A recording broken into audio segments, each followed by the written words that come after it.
இனியா இனியா என்னாச்சு? ஓகே வலி? டாக்டர் கூட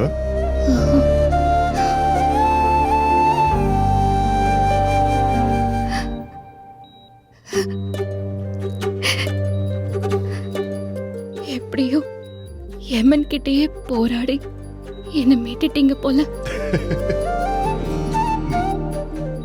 பயம் முடித்துட்டியே. நான் தான் பயந்துட்டேன். சாவுக்காக பயப்படல, எங்க உங்களை விட்டு போயிடுவனும்னு பயந்துட்டேன். இல்ல இனியா, அப்படிலாம் பேசாத. நீ என்னை விட்டு எங்கேயும் போக மாட்ட. நீதான் சொல்லியிருக்கிய எங்க போனாலும் மீட்டு வந்துருவேன்னு.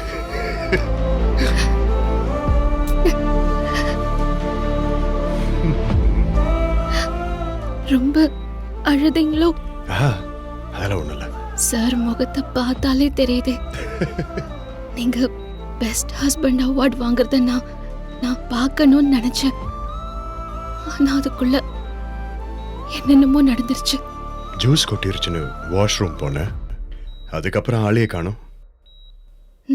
நான் வாஷ்ரூம் போனேன்னா அங்க என்ன நடந்துச்சுன்னா, இல்ல நல்லா கட்டுங்க. Sorry madam, sorry madam. அங்கதான் இருக்கு, வாங்க மேடம்.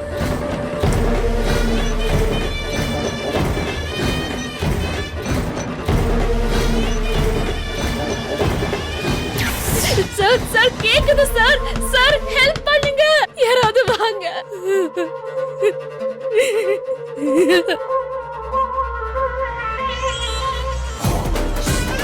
விக்ரம்! ஏய்!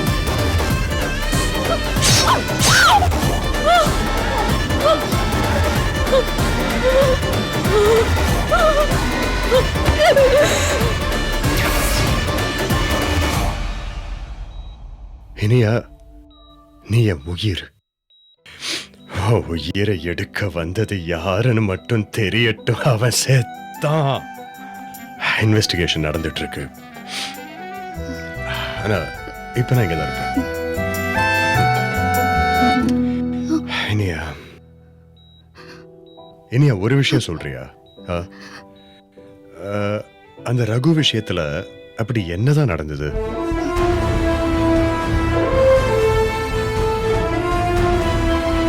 இல்ல தப்பா எடுத்துக்காத. பிரச்சனை என்னன்னு தெரியறதுக்காக தான் கேக்குறேன். அதெல்லாம் ஒண்ணும் இல்லைங்க. அதான் நான் அன்னைக்கே சொன்னேனே.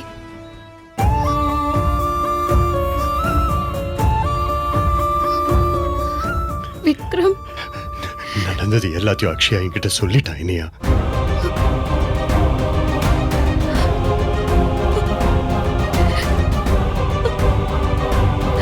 அக்ஷயா எல்லாத்தையும். ஐயோ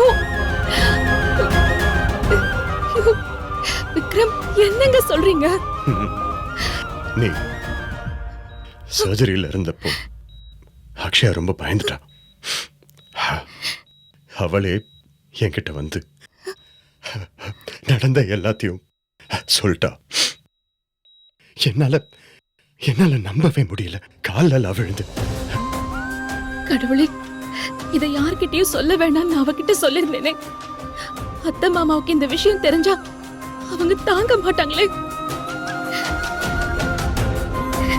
விக்ரம், கவலைப்படாத. இது யாருக்கும் தெரியாது. நான் யாருக்கிட்டையும் சொல்லல. உங்ககிட்டயும் சொல்லக்கூடாதுன்னு நான் அவகிட்ட சொல்லியிருந்தேங்க. என் தங்கச்சி பண்ண வேலைக்கு நீ தண்டனை அனுபவிச்சிருக்க. நீ என் குடும்பத்து மானத்தை காப்பாத்திருக்க. நம்ம குடும்பங்க.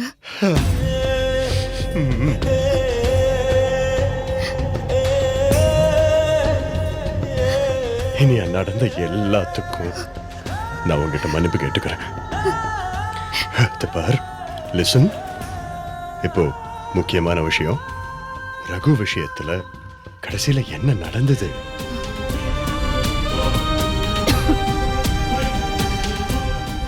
ரகு விஷயம் எனக்கு நிஜமாவே முழுசா எதுவும் தெரியாதுங்க.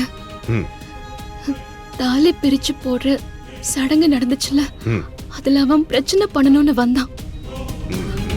அவனை தனியா ரூமுக்கு கூட்டிட்டு போய் பேசி ம் பிரச்சனை எல்லாம் வேண்டாம் ப்ளீஸ்னு நான் எவ்வளவோ அவகிட்ட சொல்லி பார்த்தேன். அவன் எவ்வளோ சொல்லியும் கேட்கவே இல்லை. எங்களுக்குள்ள வாக்குவாதம் ஆகி கோபத்துல நான் அவனை தள்ளி விட்டுட்டேன். அப்புறம் அவன் இனியா ஒரு நிமிஷம். One second.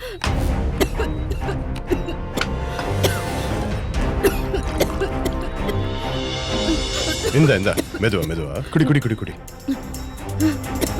மெதுவா குடி.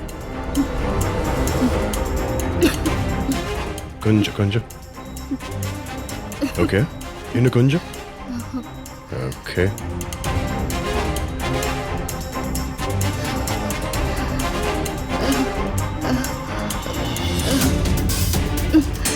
அதுக்கப்புறம் என்ன நடந்துச்சுன்னு சத்தியமா இனியா ஜெயத்து பாரு.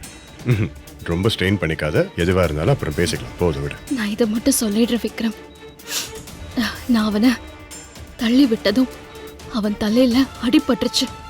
அவனை அதே ரூம்ல நான் பூட்டி வச்சுட்டு வந்துட்டேன். நான் திரும்ப போய் பார்த்தேங்க, ஆனா அவன் அங்க இல்லை.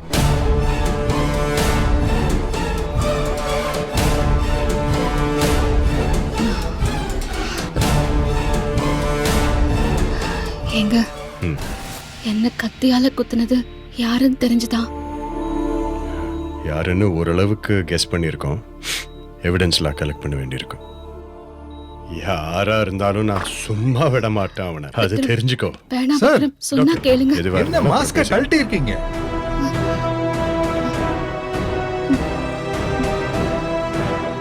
எப்படிமா ஃபீல் பண்றீங்க? டாக்டர், எப்போ டிஸ்சார்ஜ் பண்ணலாம்? ஒரு 2 நாள் அப்சர்வேஷன்ல இருக்கட்டும், அதுக்கப்புறம் சொல்றேன். ஓகே, இன்ஃபெக்ஷன் ஆயிடக்கூடாது, ரொம்ப கவனமா இருக்கணும். Okay doctor. ப்ளீஸ் கொஞ்சம் வெளியில இருங்க சார். இவங்களை டிஸ்டர்ப் பண்ணாதீங்க. சரி, சாரி மேடம். நான் வெளியே தான் இருக்கேன், எங்கேயும் போல. சரியா? Please I'll be outside. போங்க. அந்த இன்ஜெக்ஷன் கொடுமா.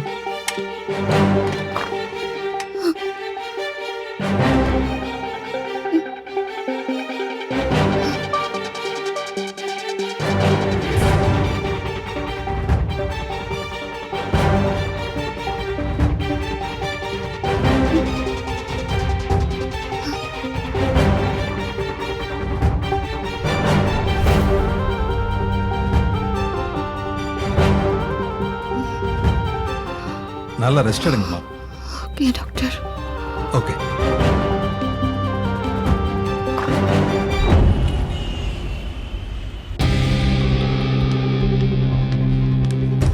சார். என்ன சுபாஷ், அந்த கண்ணாயிரம் பையன் ரகுவோட கேஸ் டைரிஸ் மற்ற டீடைல்ஸ் எல்லாம் கேட்டேன், கொண்டாந்துருக்கியா? கொண்டு வந்திருக்கு சார். அந்த கேஸ் சம்பந்தமான டீடைல்ஸ் எல்லாம் இந்த ஃபைல்ல இருக்கு சார். இது CCTV footage.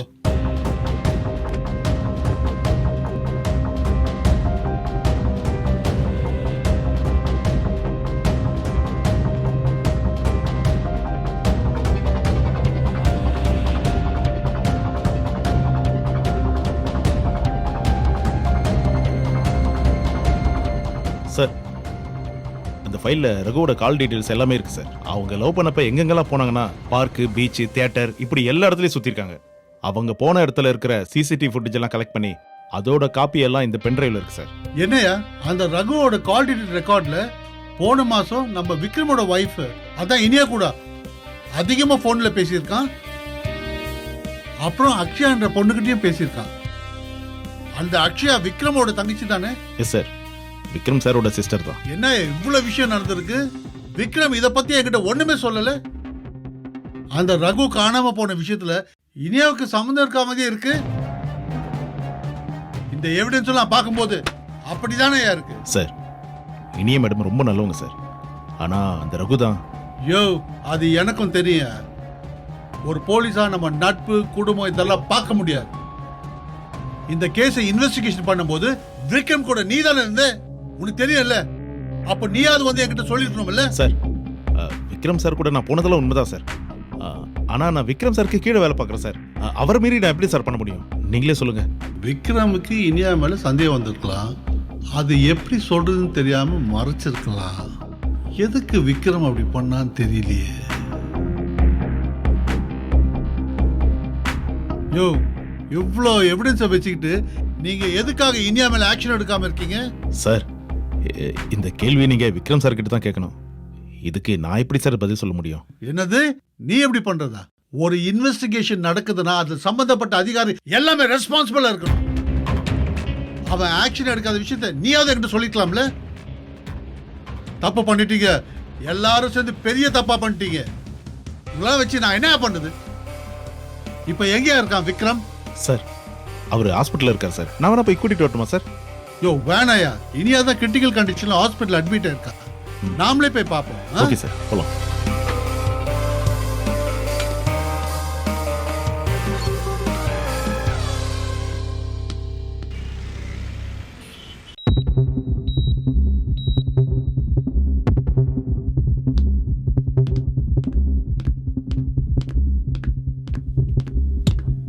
Vikram, how's Iniya Vikram? Oh sir, கொஞ்சம் கிரிட்டிக்கலா இருந்தா இப்ப முடிஞ்சது, தூங்கிட்டு இருக்காரு உள்ள. Good God.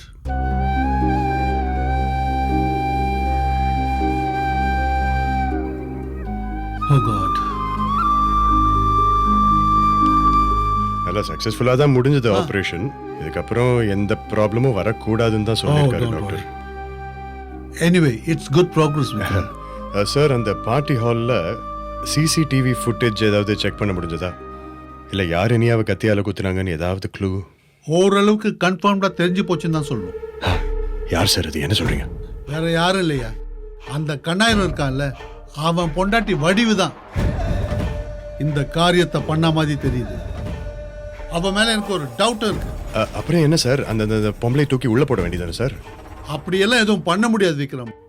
எல்லாத்துக்கும் பக்காவான ஆதாரம் வேணும்ல. ஓகே, அந்த சிசிடிவி ஃபுட்டேஜ் இருக்குல்ல, நான் வேணா இனியா சார்பா ஒரு கம்ப்ளைண்ட் கொடுத்துறேன். யோ, நீ நினைக்கிற மாதிரி அவ்வளவு ஈஸியான விஷயம் இல்ல. ஏன்? அந்த கண்ணாயிரம் இருக்கால, அவன் உலகமாக கேடியா இருக்கான். சிசிடிவி ஃபுட்டேஜ்ல அவனோட கார் தான் ஃபங்க்ஷன் ஹாலுக்கு வெளியே சந்தேகப்படும்படியா நின்னுச்சு. அத ஆதாரம் வச்சுதான் அவன்கிட்ட விசாரணை பண்ணான். ஆனா அந்த கார் 10 நாளுக்கு முன்னாடி காணா போச்சுன்னு கம்ப்ளைண்ட் கொடுத்துருக்கான். கம்ப்ளைண்ட் காப்பியை காட்டுறான். என்ன பண்ண சொல்ற? என்ன சார், அதுவே ஒரு ஃபேக் கம்ப்ளைண்ட் தானே. அவனே வண்டியை மறைச்சு வச்சு கம்ப்ளைண்ட் கொடுத்துருக்கான். இதெல்லாமா நம்ம நம்பிட்டு இருக்கிறது?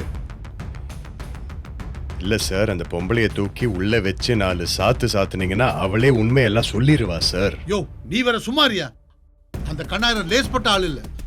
ஆனா உன்ன டிஜிபி போய் பார்க்கறான், மேல பேசிக்கிறேன்றான், இல்ல டெல்லி வரைக்கும் போறன்னு மிரட்டுறான். என்ன பண்ண சொல்ற? அவனுக்கு அரசியல் செல்வாக்கு இருக்கு.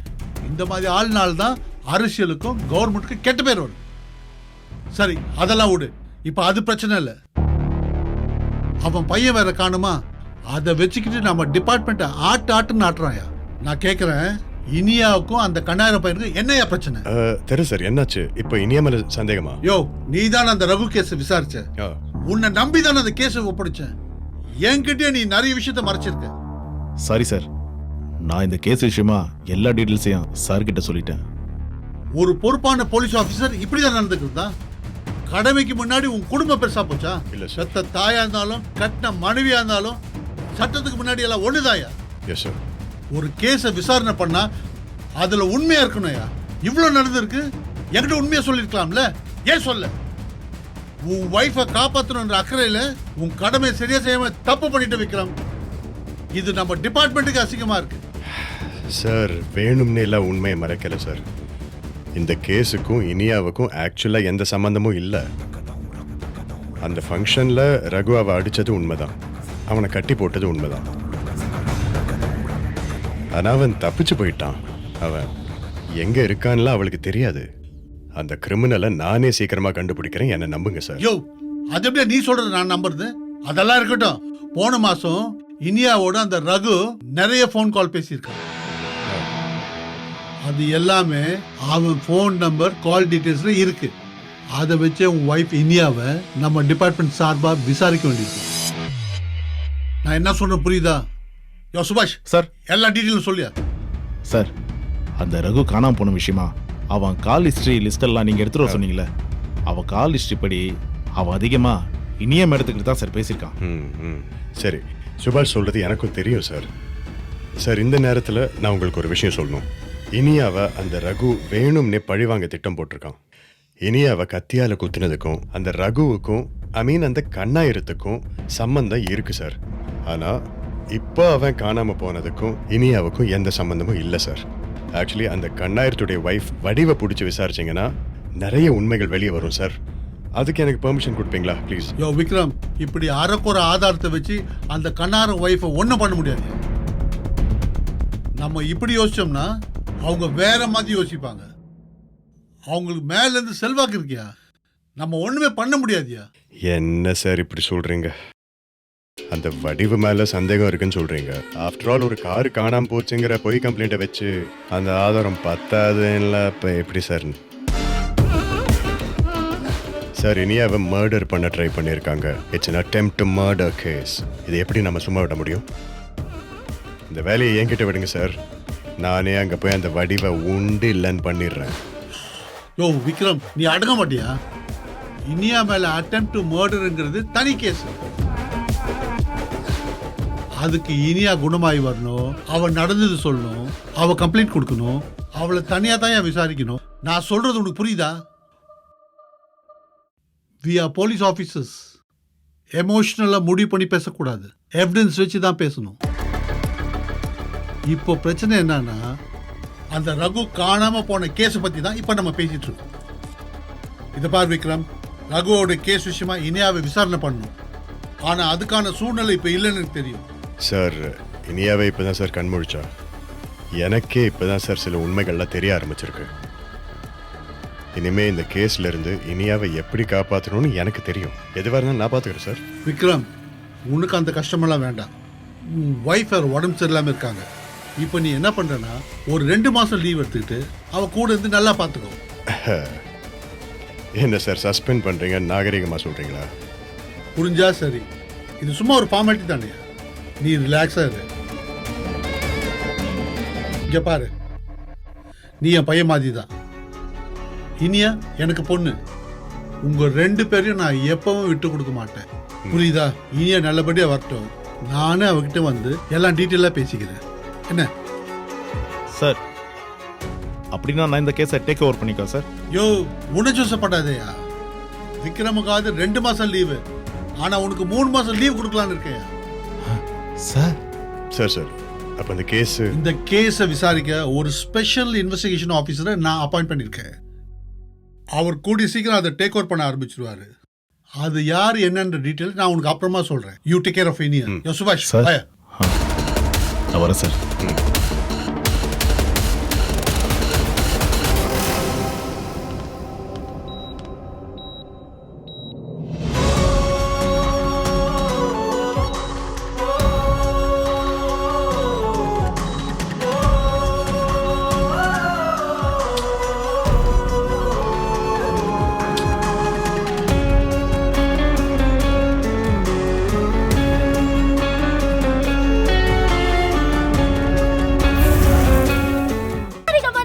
தமிழ் யூடியூப் சேனல்ல லைக் பண்ணுங்க, கமெண்ட் பண்ணுங்க, ஷேர் பண்ணுங்க, சப்ஸ்கிரைப் பண்ணுங்க.